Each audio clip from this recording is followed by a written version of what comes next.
Number 1. Don't eat or drink too much.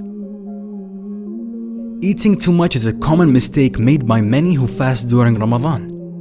Once it's time to eat, we eat and drink like there's no tomorrow, overloading our stomachs until it's difficult to move. This then makes us lazy and unproductive. Keep in mind that Ramadan is about self-control, not self-indulgence.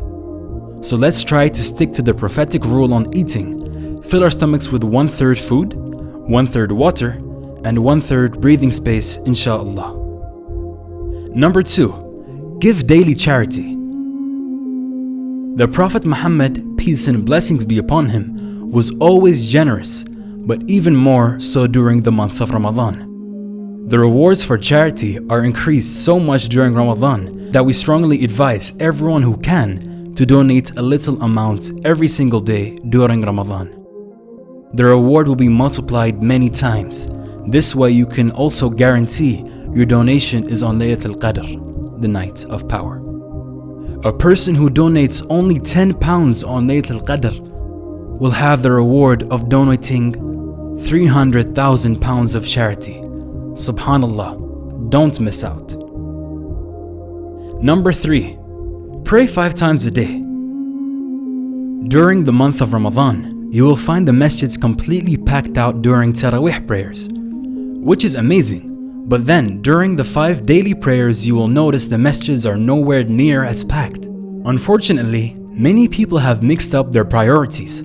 The fard, obligatory 5 daily prayers, have been put below the sunnah, Taraweeh prayers.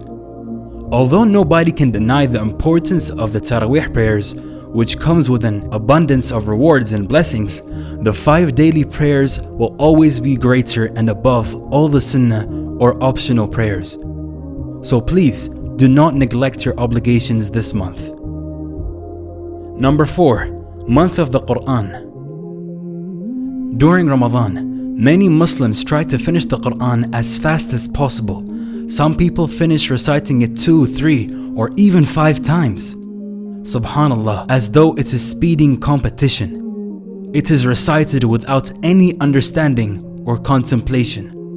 Although there is always benefit in reciting the verses of the Quran, there is a greater benefit in reciting with understanding because the purpose of the Quran is to guide mankind. And how can we be guided if we don't take time to understand the verses? So make this the month you truly connect with the Quran. Number 5. Attain taqwa, God consciousness. The Quran prescribes fasting for the believers in these words: O you who have believed, decreed upon you is fasting, as it was decreed upon those before you, so that you may attain taqwa. Hence, the intent and effect of fasting, as described in this verse, is to acquire taqwa. Presence of taqwa helps protect the believer from committing sins and to overcome the nafs, desires. There is no equivalent English word for taqwa. In Islamic terminology, taqwa refers to a state of consciousness where one constantly feels the presence of his Creator, obeys his commands to attain his pleasure, and avoids disobedience to him, not only out of his fear, but also for the love of him.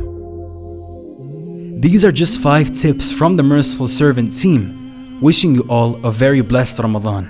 Please share these tips with your friends and family, and let us know if you want to see more top 5 videos this Ramadan.